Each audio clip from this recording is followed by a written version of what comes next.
Abra a tua Bíblia comigo no livro de 2 Crônicas, capítulo 14. 2 Crônicas, capítulo 14. 2 Crônicas vem logo depois de 1 Crônicas, 2 Reis, 1 Reis, 2 Samuel, 1 Samuel. São os livros históricos do povo de Israel, do povo de Judá, registrado em 1, 2 Samuel, 1 Reis, 2 Reis, 1 Crônicas e 2 Crônicas. Uma curiosidade sobre o livro de Crônicas: ele provavelmente foi o último livro a ser escrito do Antigo Testamento. A Bíblia não é formatada cronologicamente. O livro de Crônicas, muito provavelmente, ele é datado da época em que os judeus estavam na Babilônia, no exílio. E aí é um resumo daquelas informações todas contidas em Reis e em Samuel. Em 2 Crônicas, capítulo 14, a gente conhece um personagem chamado Asa, que era rei de Israel, rei de Judá. Ele não foi rei de Israel, ele foi rei de Judá, ou Israel do Sul. Ele era o terceiro rei de Judá, o quinto da dinastia de Davi. Você sabe que no filho de Salomão, Roboão, que era avô desse rei Asa, o reino foi dividido em dois devido aos erros e pecados de Salomão.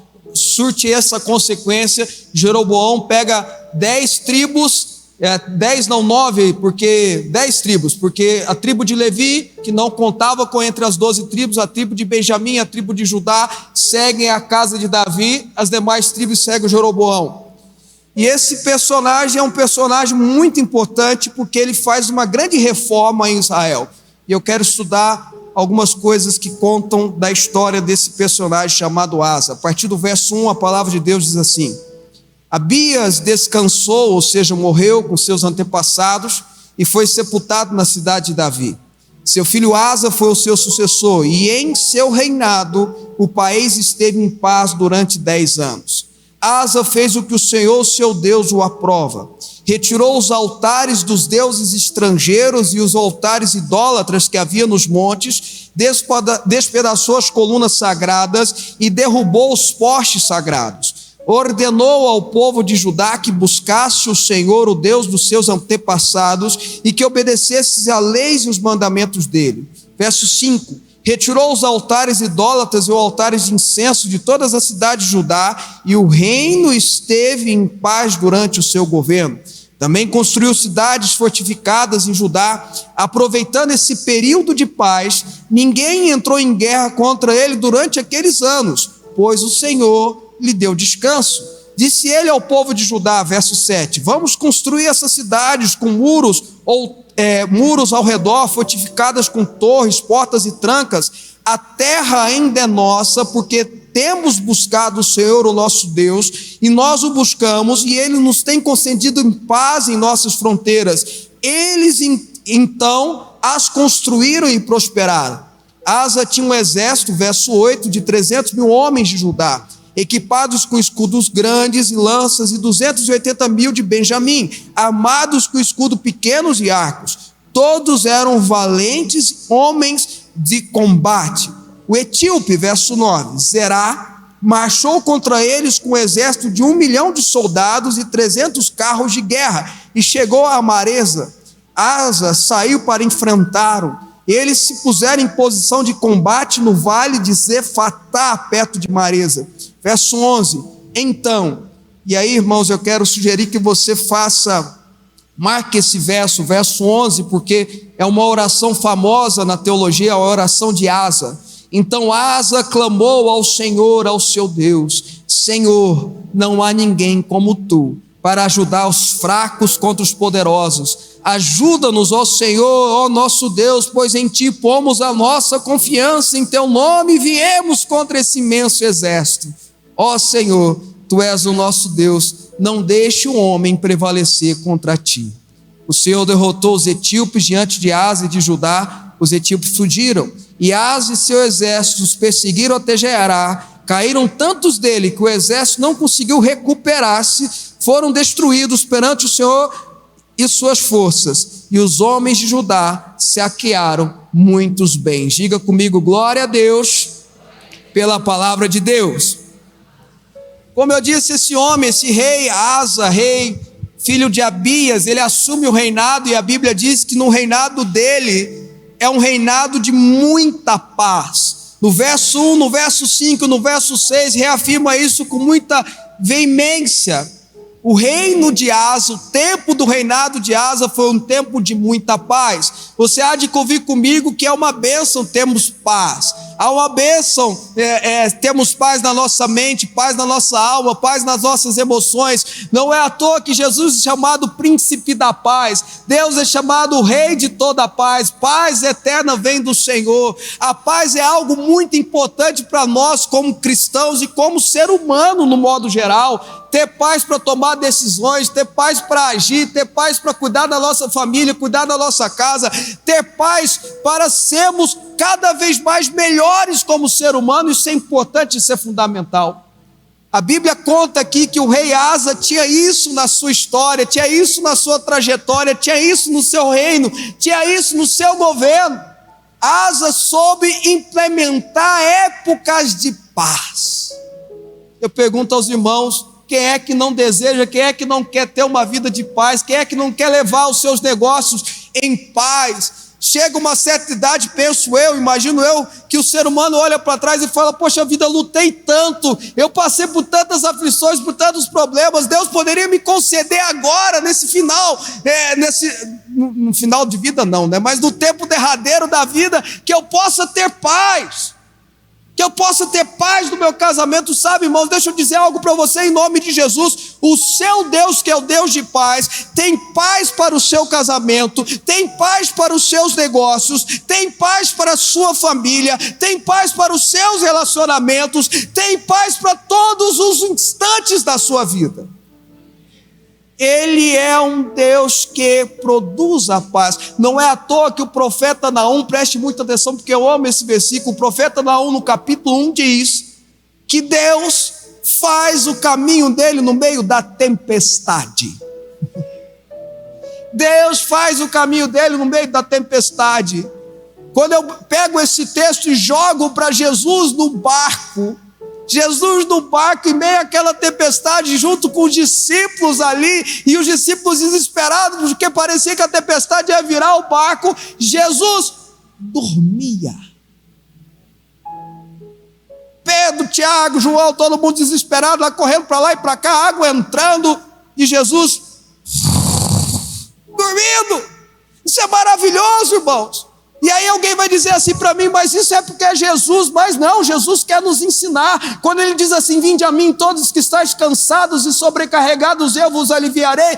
O texto, que a gente jamais pode tirá-lo do contexto, porque senão ensinaria algo errado para nós, tem uma continuidade. Nesse texto Jesus ensina assim: aprendei de mim que sou humilde e manso de coração. Ou seja, eu tenho paz quando eu aprendo com o Senhor.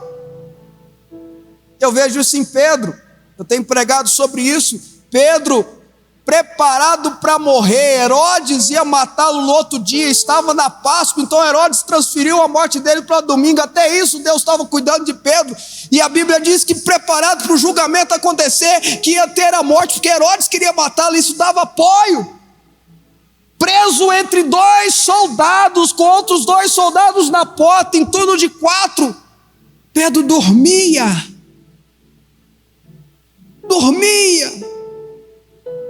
Tem que ter muita paz, irmão. Tem que ter muita paz, irmão. Você saber que você vai morrer amanhã e você dormir hoje. Se você soubesse que você fosse morrer amanhã, você ia dormir hoje? Eu não sei de você, eu estaria orando, jejuando, profetizando, repreendendo, declarando. É ou não é? É muita paz. E a Bíblia diz que Asa produziu isso no reino. Agora, como que ele produziu isso no reino? Como que trouxe isso para a vida dele? Como eu trago para mim paz, e não só paz, porque no verso 7 diz que eles prosperaram nos intentos deles. Eles prosperaram naquilo que eles intentaram fazer, paz e prosperidade.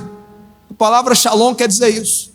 Paz e prosperidade. O cumprimento que tem até hoje lá em Israel é esse. Shalom quer dizer paz e prosperidade.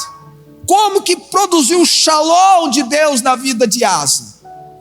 O texto nos traz algumas referências, o texto nos traz alguns ensinamentos. Se eu quero ter o shalom na minha vida, se eu quero ter paz e prosperidade na minha vida, nos meus negócios, seguir esse roteiro de Asa é importante. No verso 2, como a gente leu, diz que ele fez o que o Senhor aprova. Ele fazia o que o Senhor aprova. Se Deus é o Deus de paz, eu preciso trazer o reino dele para minha casa. Se Deus é o Deus de paz, eu preciso trazer o governo da sua paz para dentro da minha casa. Eu preciso fazer aquilo que aprova o coração de Deus. Eu preciso fazer aquilo que atrai o coração de Deus. Você está entendendo, irmãos? É uma oração que eu faço praticamente todos os dias. Senhor, que eu agrade o seu coração. Senhor, que eu agrade, que as minhas atitudes, que os meus pensamentos, que o meu jeito de ser agrade o seu coração. Porque a Bíblia é muito clara: agrada do Senhor e Ele satisfará os desejos do seu coração. Ele fazia aquilo que o Senhor aprova. Enquanto você, enquanto eu, enquanto o ser humano continuar fazendo coisas que desaprovam, que o Senhor Deus desaprova, nós não teremos paz. Não haverá paz. Não haverá shalom. Enquanto você fazer coisas que Deus não aprova, e geralmente essas coisas que Deus não aprova são feitas no secreto, geralmente coisas que Deus não aprova são feitas escondidas, geralmente coisas que Deus não aprova você não mostra para os outros, você faz sozinho. Mas a Bíblia é muito clara: nada está oculto que não venha a ser revelado. Nada que você faz escondido não venha a ser revelado. E eu vou te dar um conselho para você, porque o seu inimigo, o seu adversário, o diabo, o seu inimigo, o seu adversário, Satanás, não brinque em serviço. O diabo não é adversário de Deus. Essa dicotomia não é Deus e o diabo. O diabo já perdeu a batalha para Deus. Ele sabe, já está consumado, ele vai ser destruído, ele sabe, ele lê a Bíblia. A sua batalha com o diabo está batalhando contra a igreja, o diabo está batalhando contra você, e ele é esperto, ele traz à tona, ele traz a revelação quando você estiver no melhor momento da sua vida. Fez algo escondido no casamento, ele vai trazer à tona no melhor momento do seu casamento. Fez algo escondido nos negócios, ele vai trazer à tona no momento que você estiver melhor financeiramente. Escuta o que eu estou dizendo. Comece a fazer o que o Senhor aprova. Depois no verso 3 diz que ele destruiu os ídolos. E a Bíblia é muito clara que a destruição dos ídolos, isso não só nesse texto, mas em outros textos também, mostram que gera paz. O ídolo é perturbação, Deus é paz. Só que a gente sempre interpreta essa questão de idolatria de uma forma de meia verdade. Eu não vou dizer que é equivocada, porque não é equivocada, mas é de meia verdade, com falta de informações. Idolatria não é imagem apenas, idolatria é tudo. Escuta, uma definição de idolatria para você ter: idolatria é tudo que está entre você e Deus. Tudo que atrapalha você de ter um relacionamento com Deus, tudo que coloca um amor que atrapalha o seu amor por Deus. Nada pode estar entre você e Deus, nem o seu cônjuge. Vocês estão entendendo, irmãos? Qualquer coisa que esteja entre você e Deus é idolatria.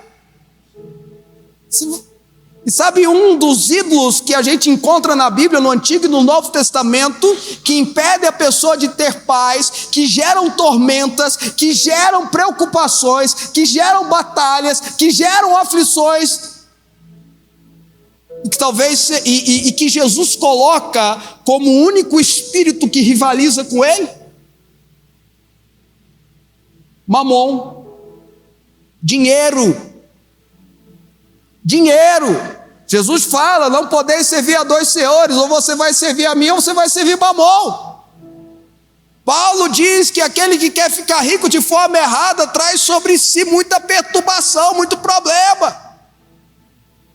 Se eu e você queremos gerar paz na nossa vida, no nosso relacionamento, no nosso casamento, na criação dos nossos filhos, nos nossos negócios, nós precisamos destruir os ídolos do nosso coração.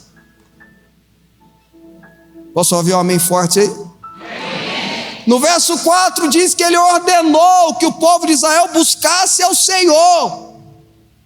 Ele deu ordem. No verso 7 ele deixa claro na declaração dele que era essa ordem, essa decisão que gerava paz no reino. Ele ordenou. Uma coisa que a gente vê em Salmos capítulo 41, se eu não me engano, é que nós temos que aprender a dar ordens a nós mesmos. Nós precisamos mandar em nós mesmos. Ele precisa tomar decisões e ordenar a gente. Ordenar, dar ordem ao Fábio. Não vai comer. A gente precisa aprender a dar ordem para nós mesmos, irmãos. Aqui Asa tinha autoridade, aquela época era diferente de hoje, ele deu ordem para todo Israel. Você precisa começar a ordenar na tua casa isso. Todo mundo vai servir a Deus, todo mundo vai buscar a Deus, nem que seja profeticamente, nem que seja sozinho, nem que seja escondido. Eu e minha casa serviremos ao Senhor. Mas essa ordem não pode ser de boca para fora. Você precisa amar a palavra de Deus, você precisa amar a Bíblia, você precisa desejar ardentemente esse pão maravilhoso, esse maná que vem de Deus, que é a palavra do Senhor. A única gula que é permitida é a gula da Bíblia, irmãos. Da palavra, do aprendizado, do aprofundamento, de mergulhar mais fundo. Você precisa decidir orar todos os dias. Você precisa ordenar, eu vou orar sim hoje, mas eu estou cansado, não interessa, eu vou orar. Mas eu estou com sono, não interessa, eu vou orar. Eu vou buscar a Deus, eu vou buscar o Senhor, eu vou participar de uma célula, ou de um discipulado, ou de um grupo, porque eu quero aprender, eu quero absorver mais de Deus. Eu vou fazer um dos cursos lá que tem no departamento, porque eu quero aprender mais de Deus, eu quero me aprofundar mais de Deus. Eu vou buscar o Senhor. É uma decisão. É Daniel na Babilônia. Eu decido. Daniel usa essa expressão.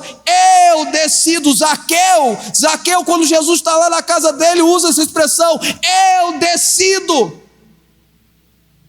Não vou me contaminar com as finas iguarias do rei. Zaqueu, que tinha idolatria do dinheiro, vou dar metade dos meus bens aos mais pobres. E Jesus nem pediu isso para ele tomou essa decisão. Ele resolveu vencer a idolatria. Eu e você precisamos ordenar nós mesmos.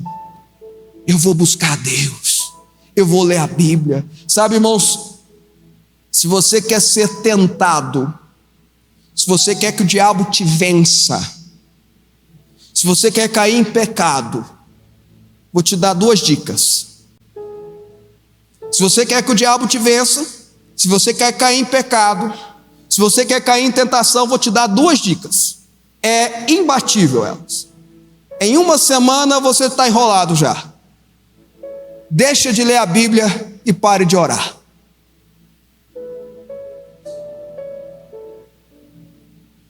A W. Tozer tem uma frase interessante. Ele fala que a oração e a Bíblia têm a mesma importância que a asa direita e a asa esquerda no avião. Sem elas você não voa, sem uma você também não voa. Quem está comigo diz um amém aí. Amém. Mas mesmo em tempo de paz, mesmo vivendo aqueles momentos de constante paz, e paz gera alegria, não é? Paz gera felicidade, paz gera harmonia. Mesmo em tempo de paz, a Bíblia diz aqui, verso 8 e 9, que Zerá, o etíope, com um exército de mais de 1 milhão de homens e 300 mil carros de guerra, que seria mais ou menos hoje os tanques com armas de última geração, resolveram atacar Israel. Quando você vai estudar quem era esse Zerá, o etíope, você descobre que provavelmente ele era um faraó chamado Osorco, que governou da região da Etiópia até o Egito. Osorco I era neto de Zizaque. O faraó Zizaque, há 30 anos antes, tinha perdido uma batalha. Ele tentou invadir Judá e tinha perdido uma batalha para Roboão, o avô dele, tinha saído de lá humilhado. 340 anos depois do povo de Israel sair do Egito, que Deus profetizou para eles que vocês nunca mais veriam os egípcios, Isaac tenta, 340 anos depois, a bênção durou 340 anos, Isaac tenta atacar Israel e perde, lógico que perde, porque o Senhor Deus não é homem para mentir. Se ele profetizou, se ele lançou sobre a sua vida que os egípcios jamais vocês vão ver, se os egípcios vierem contra você, eu estou falando de nível espiritual, não estou falando contra o povo egípcio, lógico, se eles vierem contra você, a sua força, a sua graça, a graça de Deus, a força de Deus vai vir sobre a tua vida e vai capacitar para vencer. Mas mesmo em tempo de paz, teve um ataque. E aí alguém vai dizer, mas espera aí, bispo, Asa buscava a Deus, Asa fez uma reforma religiosa, destruiu os ídolos, mesmo assim teve um ataque. Sim, irmãos, a vida é assim. Mesmo quando a gente não faz nada para merecer, coisas ruins acontecem. Quando uma pessoa pergunta para mim assim, por que coisas ruins acontecem com pessoas boas? A minha resposta é, não, coisas ruins acontecem com pessoas boas e com pessoas ruins. Na verdade, acontece com todo mundo, irmão. Se a gente pensar um pouquinho, para morrer basta estar vivo. É ou não é? É por isso que nós precisamos estar preparados. Porque a gente fica achando assim, Jesus está voltando, o mundo vai acabar, olha o que está acontecendo, essa profecia está se cumprindo, mas mesmo que demore 100 anos, o mundo para mim pode acabar amanhã, está amarrado, mas pode. Vocês estão entendendo? Por isso que eu tenho que estar preparado.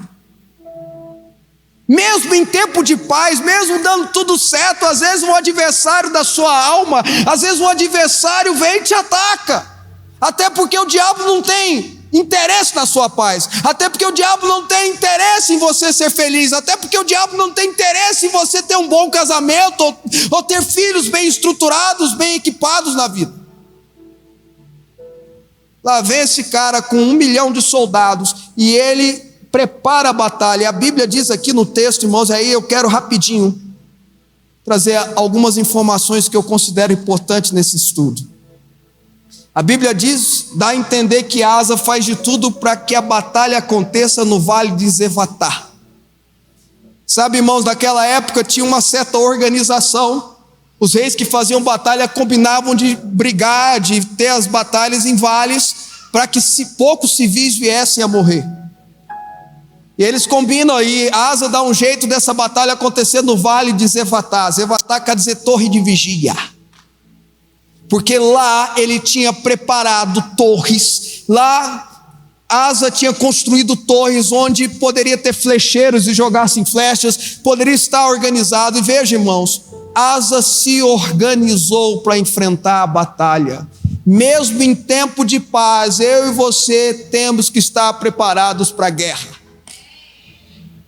Mesmo em tempo de paz, eu e você temos que estar preparados. Algo que Deus ensina na Bíblia, de Gênesis a Apocalipse, é: você precisa se organizar, você precisa estar preparado. Jesus fala isso, se um rei vai para uma batalha, vem um adversário, ele descobre que o adversário, o exército é maior, ele tenta fazer paz. Se alguém vai construir uma torre, contrata arquiteto para planejar bem a construção. Se ele não tem dinheiro, ele não começa a construir, ele espera juntar dinheiro. São 2 conselhos que Jesus dá. Asa estava preparado. Asa fez a guerra acontecer no vale que ele queria. Asa levou a batalha para o lugar onde ele tinha construído fortaleza. Você está entendendo o que eu estou falando? Não, irmãos? Eu e você precisamos aprender a construir fortalezas em volta da nossa alma. Eu e você precisamos aprender a construir fortalezas em volta da nossa casa. Eu e você temos que aprender a construir fortalezas em volta da nossa família. Eu e você temos que aprender a construir fortalezas em volta dos nossos negócio, construir torres. Estamos preparados. E aí no verso 11 tem o registro da oração de Asa. Veja a importância da oração. Irmãos, deixa eu falar 1 minuto sobre isso. Eu estou no meu tempo, pode ficar tranquilos. Deixa eu falar só 1 minuto sobre isso. Se você soubesse o poder que Deus te concedeu você não parava de usá-lo. O poder que Deus te concedeu para mudar tempos, para mudar circunstâncias, o poder que Deus te concedeu para interferir nas coisas, o poder que Deus te concedeu para vencer e repreender demônios, principados, potestades, dominadores deste mundo tenebroso e que agem na região da maldade. Sabe qual é esse poder? O poder da oração. O poder da oração. Se você soubesse o poder que há na sua oração, você não parava de orar. Muito pode com eficácia a oração do justo. Asa ora, e na oração dele, eu já estou indo para o final, a oração que Asa registra no verso 11, traz 3 revelações. Primeira, a oração demonstrava a confiança dele em Deus. A minha oração, a sua oração precisa ser demonstrando a nossa dependência, a nossa confiança em Deus. Foi a dependência de Deus registrada, foi a confiança em Deus que lançava a cura, que podia fazer todas as coisas. Eu e você precisamos ter uma oração que confia em Deus. Seu coração precisa confiar em Deus e depender de Deus. Segunda coisa, a ação foi no nome de Deus, em nome de Jesus. Preste atenção, irmãos. Preste atenção no que eu vou dizer agora. Jesus ensina que eu e você devemos orar no nome dele para que temos as nossas respostas, para que os milagres aconteçam. Eu e você precisamos orar no nome de Jesus. Ele fala, para a tua alegria ser completa, para a tua paz ser completa, ore em nome de Jesus. Jesus ensina isso. Mas não é que isso é um passe de mágica, como se a gente pegasse uma varinha e dissesse abracadabra e acontecesse, em nome de Jesus vai acontecer. Não, não é isso. Tanto é que você já deve ter feito orações em nome de Jesus que não foram respondidas. Quando o Senhor Jesus diz que nós devemos orar em nome de Jesus para que a resposta venha acontecer, não é apenas declarar o nome que está sobre todos os nomes, é se sujeitar à vontade desse nome. Quando eu oro em nome de Jesus, eu faço a oração sabendo que a vontade de Jesus vai se cumprir. Quando eu oro em nome de Jesus, eu faço uma oração declarando que Jesus vai agir e Ele só age segundo a sua santa vontade. Vocês estão entendendo? Quando eu falo ou oro em nome de Jesus, eu estou me sujeitando a esse nome que está acima de todos os nomes. A oração de Asa foi feita no nome de Deus. E por último, a oração de Asa foi profética. Ele profetizou. Ele declarou que o Senhor ia vencer sobre os homens. Sabe, irmãos, a minha oração, a sua oração tem que ser uma oração de confiança em Deus, de gratidão a Deus. A minha oração, a sua oração tem que ser uma submissão a Deus, uma oração que submete ao Senhor Jesus, ao senhorio de Jesus, mas ela tem que ser uma oração profética. Deixa eu dar um conselho para você, irmãos. Você pode orar à vontade, porque Deus só responde à vontade dele. Se não for a vontade dele, você pode jejuar, pular, dar saltinho, fazer campanha disso, daquilo, outro, mudar de roupa, rasgar sua roupa, fazer o que você quiser. Ele só responde aquilo que for da vontade dele. Então você pode profetizar, você não só pode, como deve profetizar. Você pode e deve profetizar sobre a sua família, você pode e deve profetizar sobre a sua vida, você pode e deve profetizar sobre os seus negócios, você pode e deve profetizar sobre a nossa nação. Asa profetizou: o Senhor não vai deixar o homem prevalecer. O Senhor não vai deixar o homem prevalecer. A oração de Asa foi profética. Portanto, no final das contas, metade dos homens venceu. Um exército de 500 mil homens vence um exército de 1.300.000 homens. E algo extraordinário, provando que a vitória vem do Senhor. A Bíblia é repleta de batalhas extraordinárias que provam que a vitória vem do Senhor. Asa sabia disso. Sabe, queridos, Asa é uma referência no início da vida, porque ele não termina bem não. Mas o início até metade da vida ele é uma referência. Uma referência para que a gente aprenda a fazer o que o Senhor aprova, a destruir os ídolos do nosso coração, a tomar decisões de buscar o Senhor, a saber que mesmo em tempo de paz, inimigos podem se levantar e vir contra nossas vidas, e nós temos que estar preparados para enfrentá-los.